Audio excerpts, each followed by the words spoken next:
les communes de leur canton ont décidé d'organiser 7 débats sur les politiques départementales. L'enjeu, bien sûr, de ces élections, c'est pas seulement un enjeu 93 aura, nous dit-on déjà dans les prévisions de l'Office 94, c'est vous dire que du point de vue de l'action de l'État, il y a beaucoup de critiques à faire. Alors un département, venons-en maintenant au département. Un département a-t-il à se préoccuper de l'action économique? La question peut paraître saugrenue quand on habite le territoire de Belfort et qu'on sait ce qui se fait. J'en parlerai dans un instant. Mais il faut savoir qu'en France, se sont servis de cette répartition des compétences pour en faire peu dans ce domaine économique. Soit qu'ils puissent le faire en tant que conseiller général sortant. Je dis cela parce que vous le sentez bien dans ces affaires, dans ce bilan, c'est le bilan d'une majorité départementale. C'est-à-dire que de plus en plus, les politiques que nous mettons en place, elles ne sont pas cantonales, elles sont départementales. Il y a une dynamique à engager au niveau de l'ensemble du territoire de Belfort, en respectant son identité. Monsieur Perrin, bien, nous avons fait un bilan sur ce qui a été fait par le Conseil général du territoire de Belfort. Que vous a apporté cette réunion, cette table ronde ce soir? Ouais. D'abord, pourquoi vous m'avez dit nous? C'est vous qui avez organisé ou bien vous ne faites que du reportage? Absolument pas. Nous avons assisté ensemble ce soir à cette réunion, donc je vous demande votre point de vue. Sur cette réunion? C'est une petite réunion, on a dressé un bilan de ce qui a été fait, j'ai dit tout à l'heure. Mais c'est vrai qu'heureusement qu'il y a des choses qui se font, des choses bien aussi. Mais je crois que si on tenait un petit peu compte de notre avis, ce serait peut-être un peu mieux, parce que moi je dis, chez tout homme, il y a des idées, de bonnes idées. Il faut faire avec, surtout dans la situation actuelle du pays. Nous avons une grosse concurrence étrangère, même vous l'avez entendu hier de notre Premier ministre, il y a des gens qui font partie de la communauté et qui fraudent. Donc vous voyez un petit peu au niveau d'un petit département comme ici, moi je dis qu'il y a des gens qui sont peut-être prêts à frauder. Très bien. Bien, alors maintenant je vais vous poser la question suivante. D'après vous, aujourd'hui, quelles sont les 3 clés pour la réussite du territoire de Belfort? Moi, il faut tout faire pour créer de l'emploi. Il faut faire venir des usines, il faut venir des entreprises. Celles qui existent, il faut les aider, qu'elles se développent, parce qu'il y a un gros problème technologique qui joue quand même. Les aider et puis faire venir d'autres entreprises. Pas pour les concurrencer, mais pour faire un plus pour que ce département se développe encore mieux et que l'emploi se recrée et qu'il n'y ait plus de problème de laisser pour compte. Et qu'il faut faire jouer la solidarité, c'est important. C'est pas tout de parler, de dire les discours sont beaux. Vous savez, moi j'ai toujours dit que les promesses étaient traîtresses. J'en ai dit l'histoire, Maître Forny. Dans une réunion électorale, il y a une dizaine d'années, il a dit, moi je vais vous faire venir des machines à écrire électroniques. Elles ne sont jamais venues. Ils ont parlé d'Audiovox. L'Audiovox, c'est un bel exemple.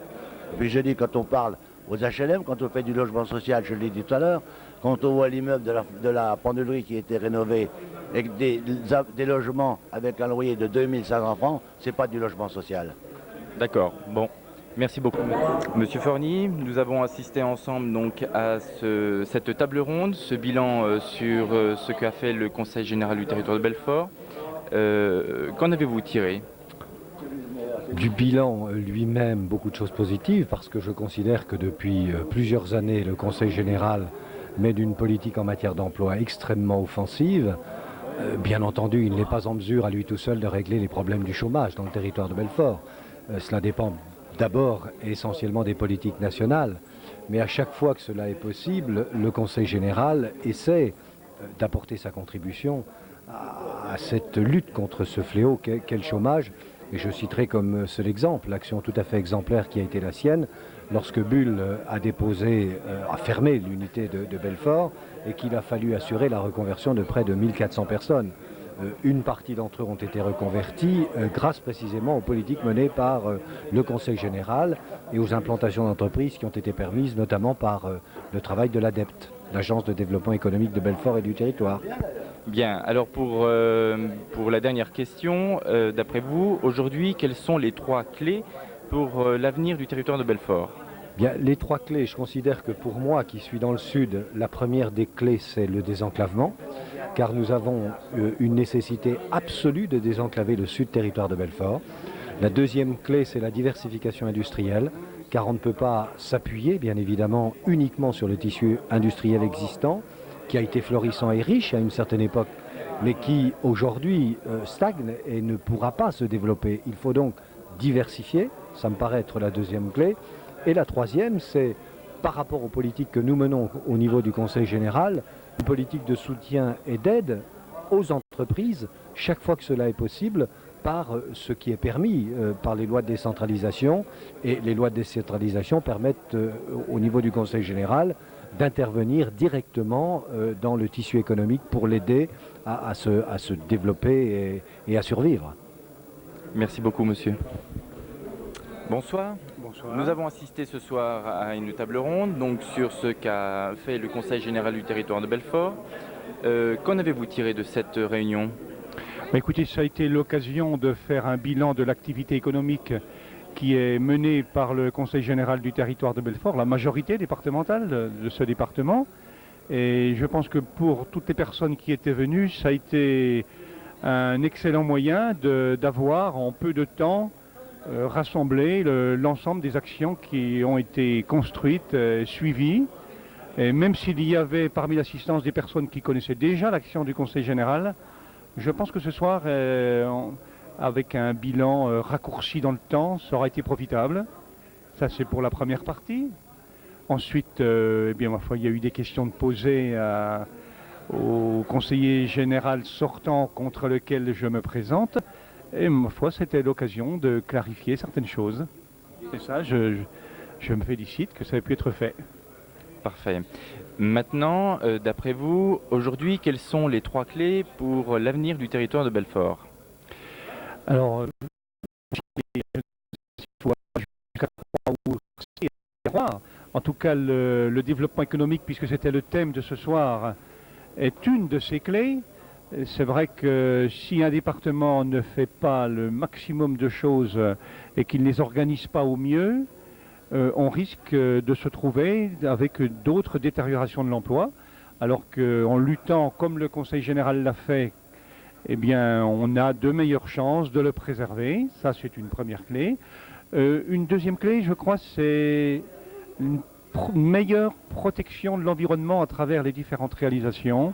Je sais que dans le programme que la majorité à laquelle j'appartiens va présenter au public, cet aspect de la question est très important. Puis bien sûr, il y en a d'autres. La continuation de l'amélioration des infrastructures. On a parlé de la voie rapide qui, en allant jusqu'à Delle, permettra de desservir tout le sud-territoire. En tant qu'habitant du sud-territoire, j'y suis très attaché. Et puis bien sûr, une clé à laquelle je suis très attaché également, c'est la maîtrise des finances. On a vu à travers la réunion combien la manière dont les choses ont dérapé au Conseil régional de Franche-Comté pouvait irriter et même faire sourire en certains cas. Je crois que la maîtrise des finances est aussi un élément important parce que c'est comme cela, c'est le rapport qualité-prix qui permet de mesurer la valeur d'un groupe, d'une équipe. Très bien, merci beaucoup. Monsieur Proust, nous avons ce soir vu ensemble un certain nombre de choses. D'une part, le bilan du Conseil général du territoire de Belfort. Quel est votre point de vue sur cette table ronde? Écoutez, moi je pense que ce qui est l'élément le plus surprenant et le plus étonnant, parce que c'est assez original dans une campagne électorale, c'est que le candidat de l'opposition départementale est dit très clairement devant tout le monde, vous étiez là, que l'action qui est menée par le Conseil général, par la majorité actuelle, est une action extrêmement positive, qu'elle est bonne pour le département. Puis il a ajouté, ce qui est encore plus étonnant, c'est que le fait que M. Meslot, qui est un de ses amis, un des responsables du RPR au niveau départemental, si ce monsieur avait des responsabilités au niveau départemental, ce serait une catastrophe pour le territoire de Belfort. Donc c'est quand même des choses fortes. Je pense que, je ne sais pas si M. Perrin a l'intention de poursuivre dans cette veine, mais pour ma part, j'en tire une conséquence très simple, c'est que dans la mesure où les élections cantonales qui se déroulent là maintenant mettent en jeu la majorité départementale, l'affaire du canton de Beaucourt, c'est pas seulement l'affaire de la bataille entre Jean Maillard et Pierre Perrin, c'est aussi l'affaire des politiques départementales qui doivent être menées. Et je pense que le plus simple, lorsqu'on est d'accord avec la politique que je mène au niveau du département avec mes amis et qu'on considère que la droite serait une catastrophe, le plus simple dans ces conditions, c'est de voter pour Jean Maillard. D'accord, vous parliez de volonté politique tout à l'heure. Donc ça corrobore en quelque sorte ce que vous aviez souligné? Oui, parce que je pense que, vous savez, dans le milieu économique, chez les industriels, chez les universitaires, dans tous ceux qui suivent l'action publique au niveau du département, les élus, tout le monde a le sentiment que si la majorité basculait, ça serait pour le territoire de Belfort un coup qui serait porté.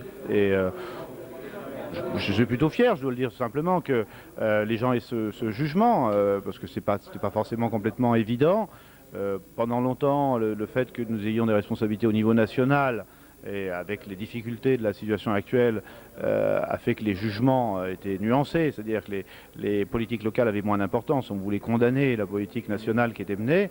Aujourd'hui qu'on est dégagé de cette responsabilité, ce qui apparaît clairement, c'est que les politiques départementales menées sont positives. Et pour ma part, j'en suis satisfait. Après ce bilan, pour vous, aujourd'hui, quelles sont les 3 clés pour l'avenir du territoire de Belfort? Oh bah écoutez, c'est très simple, hein. Le premier, c'est la solidarité, parce que je pense qu'on ne gagnera pas vraiment si on ne gagne pas tous ensemble.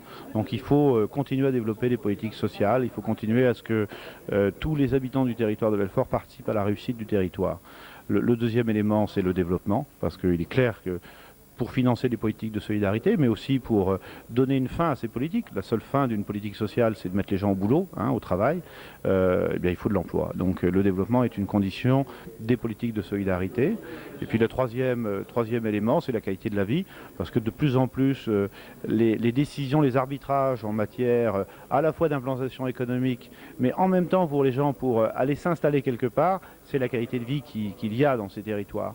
Donc le territoire de Belfort a fait déjà beaucoup de progrès, mais il y a encore du progrès à faire. Donc il faut améliorer l'ensemble de nos équipements collectifs, le respect de l'environnement, l'équilibre dans l'aménagement du territoire. C'est des choses sur lesquelles il y a encore beaucoup de travail à faire.